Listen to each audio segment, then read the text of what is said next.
Pour Max, 16 ans, sa place dans sa famille est un vrai problème. Il s'est toujours senti sur un siège éjectable.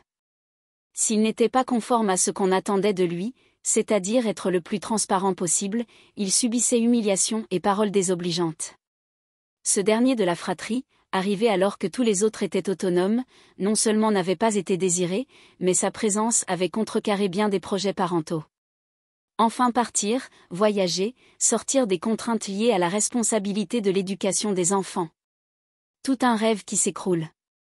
Max avait été surnommé « le boulet » par ses parents, et quel enfant peut s'épanouir dans un tel contexte?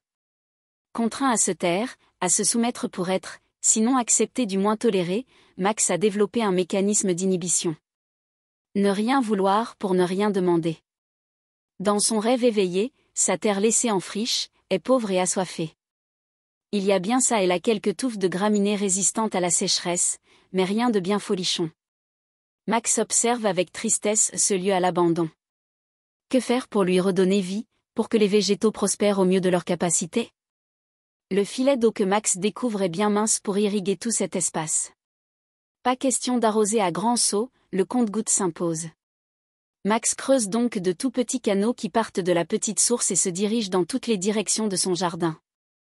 L'eau s'infiltre dans les canaux, absorbée par une terre assoiffée, puis peu à peu se met à circuler.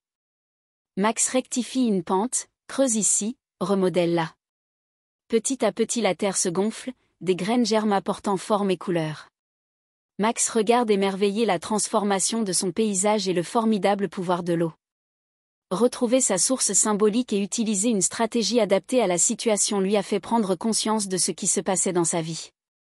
Laissé lui-même à l'abandon, en friche par ses parents, il lui appartenait dorénavant de faire circuler son capital créatif. Mais comment s'y prendre dans la vraie vie? Apprendre à se connecter à ses désirs, reconnaître ses capacités, les utiliser et ensuite seulement oser se positionner dans sa famille. Pour Max, tout cet apprentissage est passé concrètement par des cours de théâtre au lycée.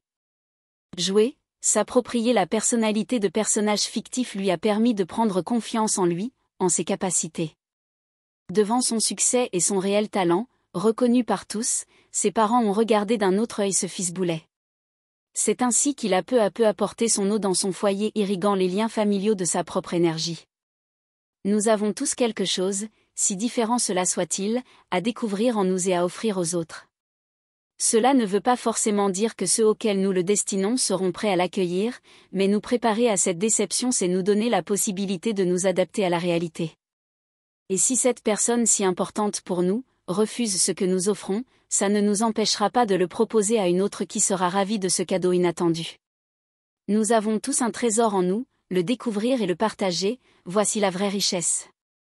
Il est toujours étonnant de constater à quel point notre inconscient sait des choses et pour peu qu'on entre en relation avec lui, combien de messages il est capable de nous faire passer.